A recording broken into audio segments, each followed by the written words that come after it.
ကဲကဘာပလာမိတ်ဆက်အားလုံးပဲမင်္ဂလာပါရန်ကုန် Sport TV ကနေပြန်လည်ကြိုဆိုလိုက်ပါတယ်ကျွန်တော်တို့ကိုစုံပါ American Mexican နဲ့ Canada တို့ Asian အဖြစ်လက်ခံကျင်းပမယ်2026ကဘာပလာပြိုင်ပွဲကြီးစတင်ဖို့ရဲ့အနေငယ်ပဲလိုပါတော့တယ်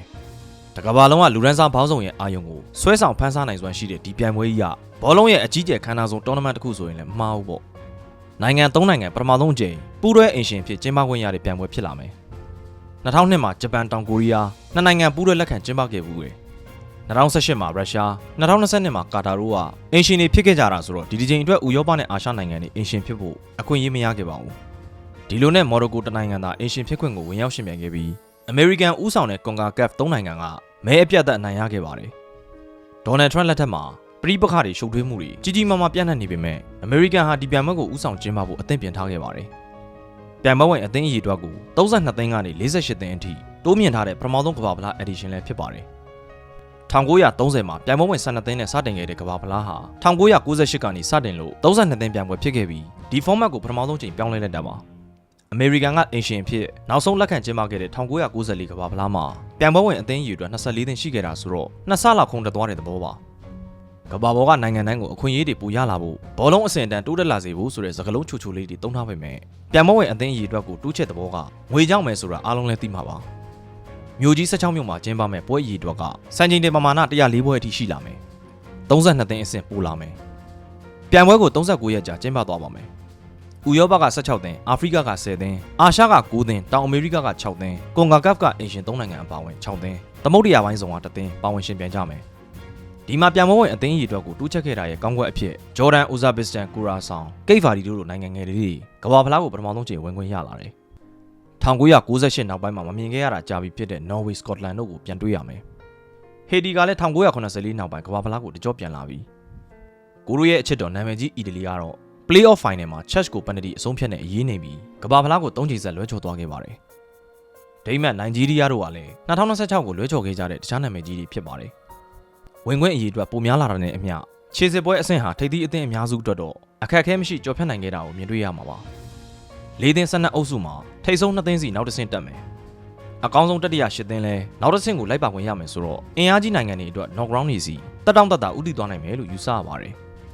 Group of Death ရေလို့မမေရရမရှိသလိုခြေအဆင့်တန်းကွာခြားလုံးတဲ့ပွဲစဉ်တွေကိုမြင်တွေ့ရမှာဖြစ်လို့အုပ်စုအဆင့်ပွဲစဉ်တွေကတော့ရင်ခုန်စရာနည်းပါလိမ့်မယ် Underdog တွေ Dog House တွေရဲ့ရုံးကန်အားပဲ Protest တွေကိုဖန်တီးပေးနိုင်ပါလိမ့်မယ်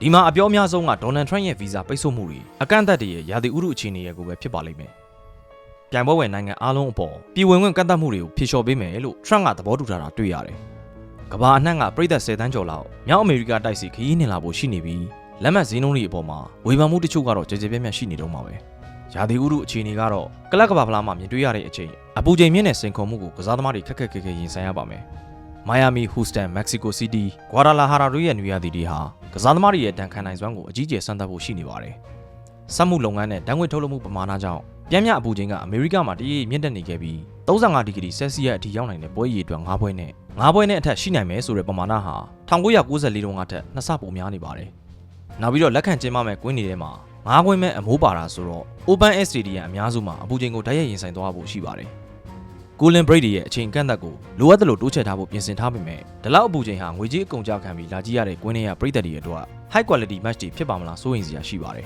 ။အပူချိန်မြင့်လွန်းတဲ့ပတ်ဝန်းကျင်မှာလူခန္ဓာကိုယ်ရဲ့ cooling mechanism ဟာအကန့်အသတ်ရှိလာပြီးခေါင်းမူးတာအလွယ်တကူနွမ်းနေတာကြွက်သားတွေအလွယ်တကူအာရုံသွားတာမျိုးတွေကြုံရမှာပါကာတာမာတော့ကတော့စောင်းရာသီကိုပြောင်းလဲကျင်းပခဲ့ရပြီးလက်ရှိအင်ရှင်တွေရဲ့ရာသီဥတုပေါ်တုံ့ပြန်ပြင်ဆင်မှုတွေကိုလည်းစောင့်ကြည့်ရပါဦးမယ်လက်ရှိမှာအသင်းအားလုံးဒီပါအပြည့်သက်လူစင်းတွေကြီးညာပြီးလို့ US မြေပေါ်မှာကန့်မွေနေကြပါပြီ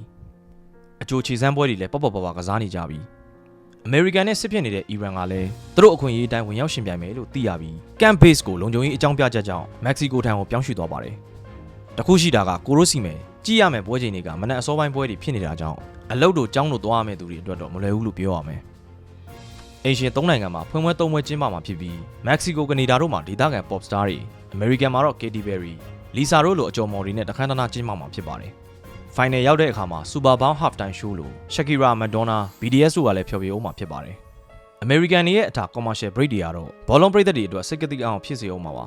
။ Golden Break တွေမှာကြော်ညာထည့်ဖို့အချိန်ပိုရတာဟုတ်။ဆိုတော့လက်ရှိမှာရေပန်းအစားဆုံးဖြစ်နေတဲ့အသင်းတွေအဖြစ်စပိန်ပြင်သစ်အင်္ဂလန်ဘရာဇီးအာဂျင်တီးနားပေါ်တူဂီဂျာမနီနယ်သာလန်ဆိုတော့ဒီလိုမျိုးအစဉ်လိုက်ရပ်တည်နေပါတယ်။ ရိုနယ်ဒိုနဲ့မက်ဆီတို့က သူတို့ရဲ့6ကြိမ်မြောက်ကမ္ဘာဖလားကိုကစားကြမယ်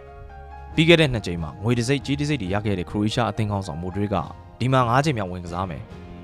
ရိုနယ်ဒိုမိုဒရစ်နဲ့ဂျက်ကိုဟာကမ္ဘာဖလားသမိုင်းရဲ့အသက်ကြီးဆုံးအောက်ဖီးပလေယာတွေအဖြစ်မှတ်တမ်းဝင်သွားဖို့ရှိနေပါတယ်မက်ဆီကတော့ကမ္ဘာဖလားချန်ပီယံပွဲကိုကာကွယ်ဖို့ကြိုးစားမှာဖြစ်ပြီးရိုနယ်ဒိုအတွက်တော့သူကစားသမားဘဝရဲ့နောက်ဆုံးကမ္ဘာဖလားအိမ်မက်အခွင့်အရေးဖြစ်ပါတယ်ခိုင်မာတဲ့လူစည်းရင်ဖျော်ဖြေမှုပေးတဲ့ကစားဟန်ကိုပိုင်ဆိုင်ထားတဲ့စပိန်ကတမိုင်းမှာပထမဆုံးချိန်ရီယယ်မက်ဒရစ်ကစားသမားတွေမှာပါဝင်မဲ့ချီတက်လာပါတယ်ပြင်သစ်ရဲ့အတက်ကင်ဘူးကဘာဘေဒမ်ဘလီအိုလစ်စီဒူဝီချာကီဘာဂိုလာတို့နဲ့ကြောက်ခမန်းလီလီအားကောင်းနေပါတယ်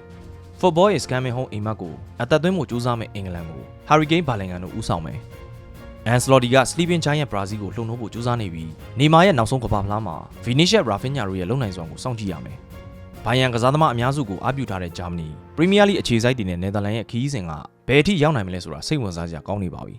ပြီးခဲ့တဲ့ကမ္ဘာဖလားမှာမော်ရိုကိုခရိုအေးရှားတို့မထင်မှတ်တာတွေလုပ်ပြခဲ့တယ်လို့အခုလဲဘယ်နိုင်ငံတွေကဒါးခေါ့စ်တွေအဖြစ်ထွက်ပေါ်လာအောင်မလဲဆိုတာစောင့်ကြည့်ရအောင်ပါဒီကမ္ဘာဖလားမှာလွဲချော်သွားကြတော့မယ့်သူတွေကဒဏ်ရာရသွားတဲ့ရိုဒရီဂိုအီဂီတီကီမီလီတာအိုမီတိုမာကနာဘရီရွေးချယ်မခံရတဲ့ကာမာဖင်ဂါဂျာအိုဘက်ဒရိုအာနိုပါမာဖိုဒန်တို့ဖြစ်ပါလိမ့်မယ်ဂျော်ဂျီယာရဲ့အင်အားကြောင့်ကာဗရက်ရှ်ကယ်လီယာဝင်ကစားခွင့်မရတာကတော့နှမျောစရာပါဆိုတော့ဒီကျယ်ပွဲတွေကလွဲရင်ဒေဒီဂျေမက်ဂါစတာတွေစုံလင်ပြန်ကျင်းနေအောင်မယ်ကမ္ဘာဖလားရဲ့ format အသစ်ဟာဘယ်လိုစိတ်လှုပ်ရှားစရာတွေနဲ့ဖန်ဆာသွားအောင်မလဲအခုတည်းကရင်ခုန်နေမိပါပြီအားလုံးပဲကျေးဇူးတင်ပါတယ်နောက်ဗီဒီယိုမှာပြန်တွေ့ပါမယ်